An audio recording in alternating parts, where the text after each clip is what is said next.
vamos lá ver, o meu caso especial, o meu caso particular é especial por várias questões. O Francisco está a falar em geral, não é? E é óbvio que em geral toda a gente concorda com o Francisco que não é por ter um aparelho genital masculino ou um aparelho genital feminino que uma pessoa é mais ou menos capaz de fazer por uma criança aquilo que o Francisco, aliás, faz uma espécie de resenha histórica da noção de criança ao longo do tempo, desde hoje, em que nós entendemos a criança como uma pessoa especial, que está ainda por cima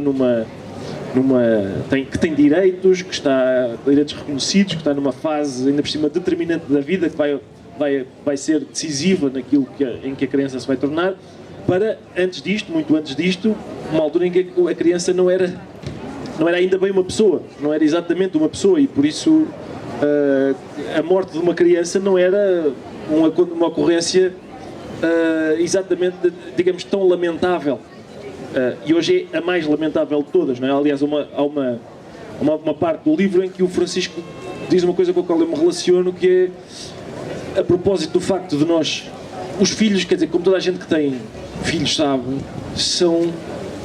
têm um potencial de gerar alegria inigualável, e têm também um potencial de gerar infelicidade que mais nada tem.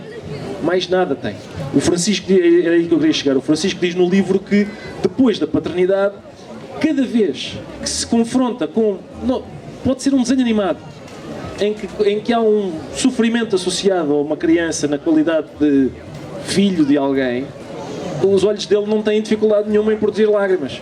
Eu vi o Quarto do Filho, aquele filme do Nanni Moretti, que se chama O Quarto do Filho, antes de ter filhas, e sei que não serei capaz de o ver agora. Eu gosto muito de um escritor que se chama Emmanuel Carrère, um escritor francês, que tem um livro que se chama D'autres Vies que la mienne, sobre o facto de ele ter estado no Sudoeste Asiático na altura do Marmoto, e sobre o facto de uns vizinhos dele na praia terem ficado sem uma filha. E eu já li vários livros dele e não consigo passar da 20ª página desse, porque aquilo é demasiado pesado. Mas, falando do meu caso especial, que não tem a ver, acho eu, com a minha geração, a minha circunstância concreta é de um filho único, ou seja, de uma pessoa que nunca contactou com bebés, porque não tem sobrinhos, nunca viu um bebé na vida até ter um, que é casado com uma pessoa que sempre tem irmãs e fartou-se de mudar fraldas e sabe o que é um bicho, ou essa criaturinha que é uma criança. Eu tinha, aliás, a sensação falsa, como o Francisco diz aqui, mais uma vez vos digo, o Francisco, como uma espécie de filósofo das coisas cotidianas, interroga-se, por exemplo, sobre uma frase que toda a gente já ouviu, que é um amigo dele diz-lhe assim: eu não tenho filhos porque eu não gosto de crianças. E o Francisco diz: essa frase não faz sentido, porque os nossos filhos e crianças são duas coisas diferentes. Eu adoro as minhas filhas, ou abomino crianças que vão ao meu lado a gritar no avião.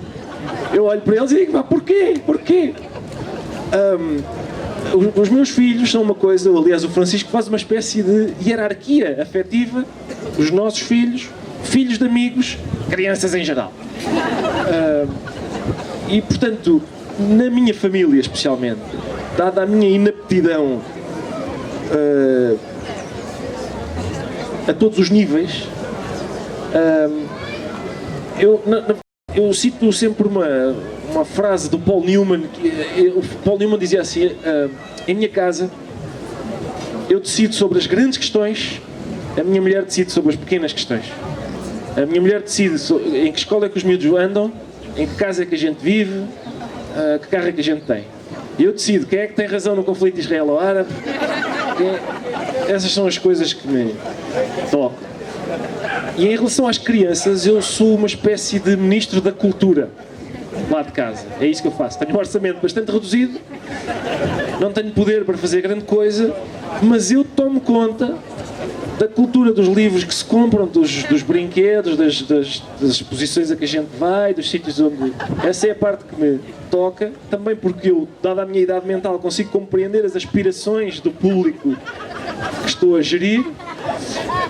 E, portanto, no meu caso, é claro que aquilo que o Francisco disse é verdade, ou seja, enquanto pai, enquanto pessoa que faz parte de uma família, a noção de família que eu tenho é obviamente muito mais próxima da noção de família que a geração das minhas filhas terá, e que está muito distante da noção de família das gerações anteriores, em que havia apenas um modelo normal e aceitável, e portanto isso é tudo verdade. Sucede que a minha circunstância pessoal tem várias características que a tornam diferente, se calhar, daquilo que é a prática generalizada das pessoas. Mas sentes-te um pai do século XXI? Ou sentes-te um pai ainda no modelo anterior a esta nova configuração em que vivemos e que o Francisco, de certa forma, recenseia no livro? Sim, lá está. A questão é que eu vivo numa sociedade matriarcal. Portanto, o Francisco fartou-se de falar sobre os aspectos nocivos do patriarcado. Em minha casa não existem, porque eu não mando nada. Eu vivo numa sociedade matriarcal, claramente. A figura tutelar da minha casa não sou eu. Portanto, eu sinto-me um pai do século XXI, não por causa disso, mas primeiro porque as minhas filhas são do século XXI, e segundo porque de facto eu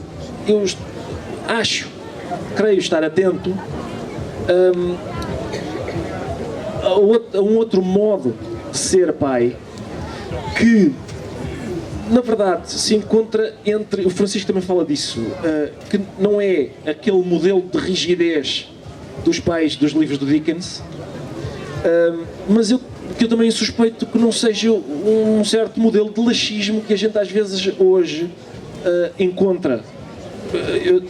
Eu não tenho redes sociais, mas eu convivo com pessoas que têm redes sociais. No Facebook há um grupo que se chama Mães.